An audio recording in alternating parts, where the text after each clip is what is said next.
Alan Shipnuck, he's been busy here. 25 years covering golf for Sports Illustrated, author of the Phil Mickelson book, the unauthorized Phil Mickelson book, available online wherever books are sold.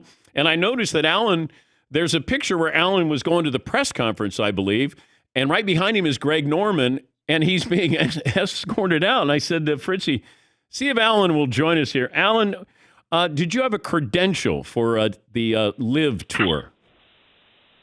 I did, yes. It was kind of a cliffhanger. I had to send 3 emails, but they finally credentialed me yesterday morning. So I was certainly entitled to be at the press conference. When they gave me my credential, the very nice woman here running the press room said, Phil has asked or has made it clear that he doesn't care to speak to you this week. I was like, yeah, it's not really up to Phil. I mean, I'm here to do my job and not cater to the whims of, pampered superstars. So I attended his press conference. I was just standing quietly in the back listening. I had one boring golf question I was thinking of asking, but I was kind of doing a vibe check and seeing what the energy was like, because it's been a very weird, awkward week in a lot of different ways. And but it just started when Greg Norman's goons descended on me and tossed me out. So it was definitely, I've been thrown out of nicer places than the Centurion Club, I'll say that. But what did they tell you? What did they tell you when they escorted you out? Well, they had like 3 different stories. None of them made sense. One of them was that I had the wrong credential because the little piece of plastic they give you, they had run out of the ones that say media on them, so they gave me one that said production. But a lot of people have that here because there's been more press interest than they expected. So that didn't make any sense. And then they said, well, I had to be rescanned because every time you come and go from the press area, they scan you. But I was already within the boundary, so that made no sense. They were just grasping at straws. I mean, basically, Norman wanted me ejected because he was trying to do Phil's bidding, and they were, these necklace security guys who might not have been, fully equipped for the subtleties of the debate were just coming up with whatever they could to get me out of there. But the whole thing was silly. So you just made eye contact with Phil, but you didn't make any verbal contact? I hadn't even really made eye contact. Like, he had just started. I think he was answering his first question. I mean, it was like it had just begun. And so, we really didn't. I mean, he kind of had that 1,000-yard stare going where he's kind of looking over the heads of everybody. So I'm not even sure he saw me or knew what was going on. I thought nobody misses the cut. Like, you're the first guy to miss the cut at a live tournament. Yeah, indeed.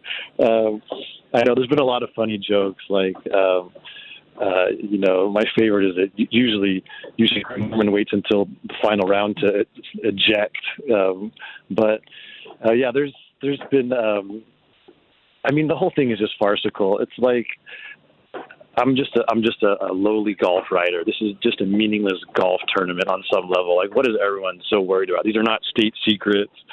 I mean, I'm not out to get Phil. I have no ill will towards him. I just, he's the biggest newsmaker at what's turned out to be a changing of the guard in the professional game. Like, for me to lob one softball at him is not going to have the earth stop spinning on its axis. Like, it's just a massive overreaction by everyone involved. Before I let you go, we're talking to Alan Shipnuck, 25 years on the golf beat for Sports Illustrated, author of the Phil Mickelson book, the unauthorized biography. Take me back to when Phil talked about the Saudis being scary MFers. Was there any on the record, off the record, or any kind of mischaracterization there on Phil's part of what was going to be recorded by you? I mean, that call was always on the record. Phil knows that. I know that. For him to say otherwise was very duplicitous and just not true. And, it's of a piece with what just happened here this week. It's like, I guess we're learning that if you're mixed up with the Saudis, you don't support an independent free press. That sort of tracks here. And, these guys want the money. They don't want any accountability. And it's just it's absurd, the whole thing. I mean, for Norman kind of wants to run the show. Like this has been 3 decades in the making for Norman. Like he tried to get a world tour going in the early '90s. It was going to be backed by Rupert Murdoch and Fox. He got outflanked by the PGA Tour, and they stole his idea, and he's been stewing ever since. So this is very personal for him, and he's trying to stage manage the whole thing in sort of an obsessive, compulsive way. But you have to know there's going to be some scrutiny, and there's going to be some independent reporting, and to try and stifle that, it just tells you, it's revealing of who these people really are. And so it's disappointing, but I guess it's not totally surprising. Yeah, there's a greater concern that it's a Saudi-backed golf league banishing journalists.